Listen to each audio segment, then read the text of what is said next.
ایک اقلیت انسانوں کی ایسی ہوتی ہے جن کے لیے میں دو لفظ اب استعمال کر رہا ہوں، ذہین اور حساس۔ ذہین اور حساس لوگوں میں قبض اور بسط کی کیفیت، یہ مختلف سائیکلز ہیں جو آتی رہتی ہیں۔ کبھی طبیعت میں پشمردگی ہے، دل بجھا ہوا سا ہے، کچھ نا امیدی سی ہے، خود اپنے اوپر اعتماد کی کمی محسوس ہو رہی ہے، مجھ میں صلاحیت نہیں ہے، میں کچھ نہیں کر سکتا، اب تک جو کچھ کیا اس کا بھی ہے، امنگ بھی ہے، امید بھی ہے، روشن پہلو نظر آ رہے ہیں۔ قبض کی کیفیت میں تاریک پہلو نظر آتے ہیں، مایوسی کے پہلو نظر آتے ہیں، پیسیمزم کی کیفیت، اور یہ جو بسط کی کیفیت ہے اس میں روشن پہلو۔ دیکھو یہ بھی تو ہے نا، آخر یہ بھی تو ہوا ہے اور بھی ہو سکتا ہے، آخر اب تک میں نے یہ کام بھی تو کر لیا، آگے بھی مشکل آسان ہو سکتی ہے۔ یہ دو کیفیات ہیں قبض اور بسط کی، جن کو کہ صوفیاء کرام نے یہ اصطلاحات، یہ عنوان دیے، قبض اور بسط۔ جتنی انسان کے اندر حساسیت کی کیفیت زیادہ ہوگی، ذہانت زیادہ ہوگی، اتنا ہی یہ جو ویوز ہیں اس کی ایمپلیٹیوڈ زیادہ ہوتی ہے۔ کم ذہین انسان ہے، کم حساس ہے، آئیں گے تو صحیح ہے، لیکن یہ کہ وہ ویو جو ہے اس کا ایمپلیٹیوڈ جو ہے اس کے اندر اوپر اور نیچے کی کیفیت زیادہ نہیں ہوگی۔ لیکن جتنا یہ معاملہ بڑھتا ہے، یہ جو ویو ہے اس کی ایمپلیٹیوڈ بڑھتا چلا جاتا ہے۔ لیکن نارمل انسان کا معاملہ یہ ہے کہ یہ حدود کے اندر رہے، اسی کی ایک کیفیت جو ہے اب نارمل جب ہو جاتا ہے، یہی ہے جو جدید ہماری جو سائیکولوجیکل میڈیسن ہے اس میں اسے مینیکس ڈپریسو سائیکوسس کہا جاتا ہے۔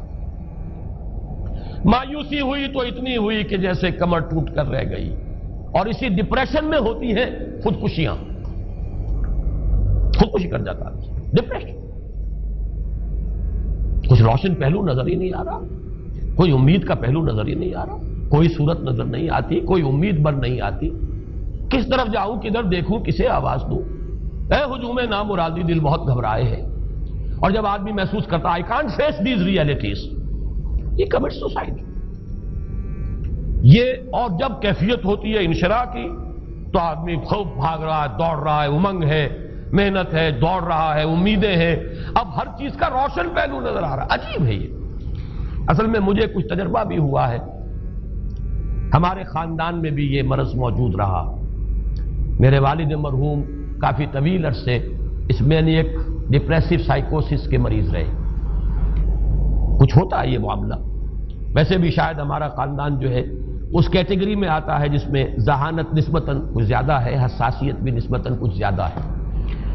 یہ دوسری بات ہے کہ کوئی شخص جو ہے یہ فلسفے کے طور پر اختیار کر لے کہ اپنے آپ کو ڈھیٹ بنا لینا ہے، یہ فلسفہ بھی بن سکتا ہے۔ لیکن یہ ہے کہ اگر آدمی چھوڑ دے اپنی طبیعت کو تو یہ دونوں کیفیات آتی ہیں۔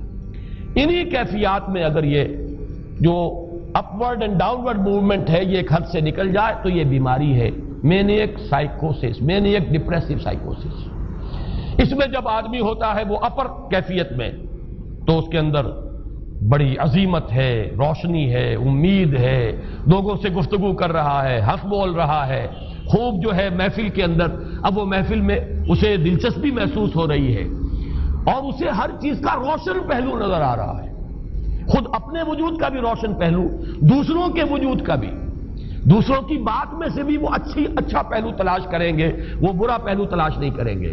جب دوسری کیفیت ہے ڈپریشن کی، ہر ایک کی بات میں کوئی برائی نظر آئے گی، کوئی اس کی نیت کا فطور ہے، کوئی فساد ہے، کوئی یہ جو ہے بدنیتی کے ساتھ یہ بات کر رہا ہے، کوئی خیر کہیں ہے ہی نہیں، برائی ہی برائی ہے، مایوسی ہی مایوسی ہے، بدلی ہی بدلی۔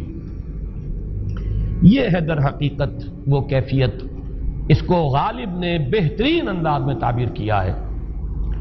ذہین اور حساس انسانوں میں ان کی جو ترقی ہے وہ انہی مراحل سے ہو کر گزرتی ہے، اور ہر ڈپریشن کے بعد، ڈپریشن میں اس سینس میں استعمال نہیں کر رہا یعنی بیماری کی حد تک پہنچنے والی ڈپریشن نہیں، صرف قبض کی حد تک پہنچنے والا معاملہ۔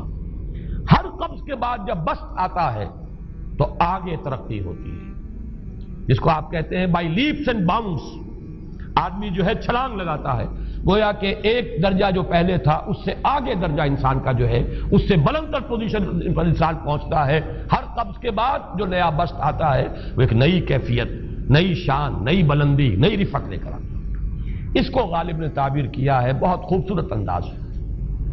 رکتی ہے میری طبع تو ہوتی ہے رواں اور. یعنی شاعر بھی کبھی ایسا وقت آتا ہے شعر جو ہے وہ اس پر نازل ہی نہیں ہو رہا، شعر نہیں کہہ پا رہا، طبیعت میں رکاوٹ سی ہے، بندش سی ہو گئی ہے، کوئی کلام موضوع ہو ہی نہیں رہا. لیکن پھر جب یہ کیفیت جو ہے بدلتی ہے اور جب پھر بست کی کیفیت آتی ہے، رکتی ہے میری طبع تو ہوتی ہے رواں اور، پھر اس کے اندر ایک جولانی نئی ایک کیفیت جو ہے انشراح کی، وہ ایک بالکل نئی کیفیت، نئی شان کے ساتھ. یہ ہے وہ معاملہ جو ان آیات مبارکہ کے پس منظر میں ہے.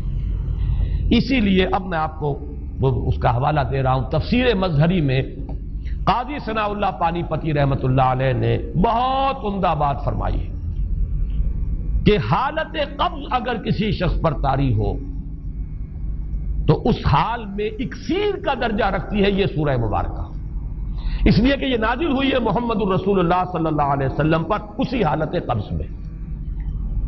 وَالضُّحَىٰ وَاللَّيْلِ إِذَا سَجَىٰ مَا وَدَّعَكَ رَبُّكَ وَمَا قَلَىٰ وَلَلْآخِرَةُ خَيْرٌ لَكَ مِنَ الْأُولَىٰ وَلَسَوْفَ يُعْطِيكَ رَبُّكَ فَتَرْضَىٰ أَلَمْ يَجِدْكَ يَتِيمًا فَآوَىٰ وَوَجَدَكَ ضَالًّا فَهَدَىٰ وَوَجَدَكَ عَائِلًا فَأَغْنَىٰ. یہ تمام آیات اب معلوم ہوگا کہ جیسے موتی پروئے ہوئے. ایک لفظ قبض، اب اس میں جو بھی واقعاتی اور جو میں نے آپ کو روایاتی جو بھی پس منظر بیان کیا وہ بھی فٹ بیٹھ رہا ہے. وہ خودکشی کا معاملہ بھی آ گیا، اس میں فٹ بیٹھ رہا ہے کہ بخاری شریف میں روایت موجود ہے کہ حضور فرماتے ہیں کہ میری طبیعت پر اس درجے اضطراب تھا، اتنی کیفیت جو ہے میری تشویش کی تھی کہ میرے دل میں بار بار خیال آتا تھا کہ پہاڑ پر چڑھ کر اپنے آپ کو نیچے گرا دوں. یہ سارے معاملات اب آپ کو محسوس ہوگا جیسے تمام کڑیاں جو ہے وہ جڑ گئی، جیسے رات کو اب آپ اٹھ نہیں پا رہے، اضمحلال ہے، اعصابی جو ہے اعصاب اس درجے متاثر ہو چکے ہیں. صرف یہ ایک احساسات کی کیفیت نہیں ہے، آپ کی قوت فعلی جو ہے، قوت عملی، وہ بھی اس درجے متاثر ہو چکی ہے کہ کئی راتیں گزر گئی اور آپ رات کو نہیں اٹھ سکے، جس پر کہ ام جمیل کو یہ کہنے کا موقع مل گیا کہ معلوم ہوتا ہے محمد تمہارا شیطان تمہیں چھوڑ گیا. اب یہ جملہ اپنی جگہ پر اس کی کاٹ ہے یقیناً اس سے یضیق صدرک بما یقولون، لیکن وہ کیفیت جس کی وجہ سے یہ جملہ آیا ہے اس پر نگاہ دوڑائیے، اس پر نگاہ کو مرکوز کریں گے تو معلوم ہوگا ایک لفظ قبض، یہ قبض کی ایک کیفیت تھی.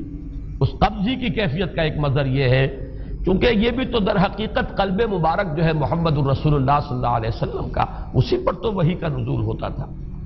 یہ بھی وہی داخلی احساسات و کیفیات کا معاملہ ہے، یہی بھی در حقیقت یہ واردات قلبیہ ہی کا سارا معاملہ ہے.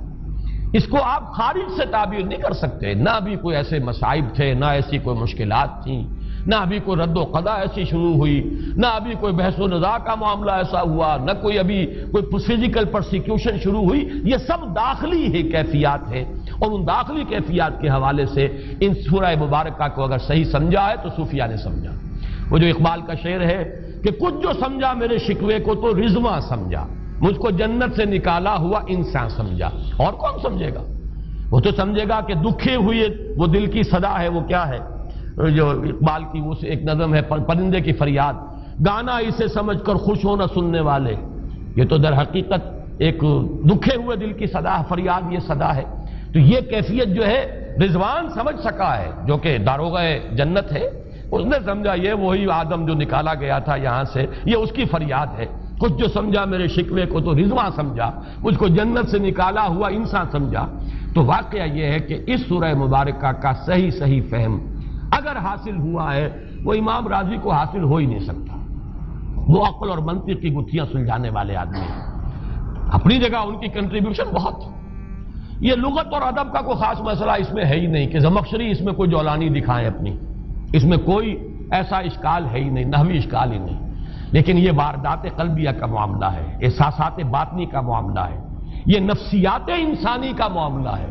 اور اس کو وہی سمجھ سکتے ہیں کہ جو ماہرین علم نفس ہیں، اور وہ ہیں صوفیاء کرام ہمارے ہاں جن کا وہ ذوق ہے، باطنی کیفیات و احساسات جن کا موضوع ہے کہ یہ در حقیقت حالت قبض کی کیفیت ہے.